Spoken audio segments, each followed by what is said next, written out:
So the dumbbell push press is a really transferable exercise for the game of golf. Okay, so it really helps you to get the sequencing and the feeling of using the ground and transferring the force from the ground through your body and into, in this case, a dumbbell, but obviously transferring into a golf swing. So focusing on ground engagement, being able to use the ground and I say try and transfer force up through the body and into the dumbbell. Force transfer is also important, and also coordination. Without your lower body coordinating with your core and your upper body, you're not going to be able to get the force applied to that dumbbell, and it's going to feel a little bit weak, or it's not going to feel as smooth as it should do, which is a little bit like the golf swing. The golf swing is a really dynamic movement that requires you to be explosive as well as coordinated all at once. Press a go, because it's a great exercise to allow you to build up strength and power and transfer that into your golf game. So you're going to use a dumbbell that's a little bit too heavy, okay? You shouldn't be able to just kind of press it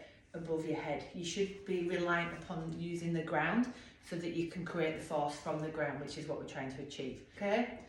And then just going to hold it onto your shoulder there. And then we're going to use a little dip of the legs, yeah? So that we can then push back up and through the floor, okay? And get some speed through the ground and into the dumbbell. So just drop down and then you're just going to push up and up. Don't go too heavy, you need to be able to stabilise at the top and then bring it back down. Okay, using that ground to get the weight overhead.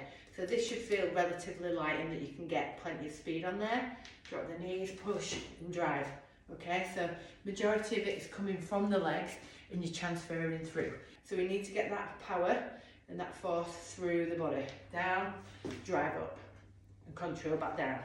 And you want to be doing kind of 3 or 4 each side with a fairly heavy weight, so that you have to make sure that you use that ground. But give that exercise a go. Like I say, it's a great way to transfer power development from the ground into the golf swing.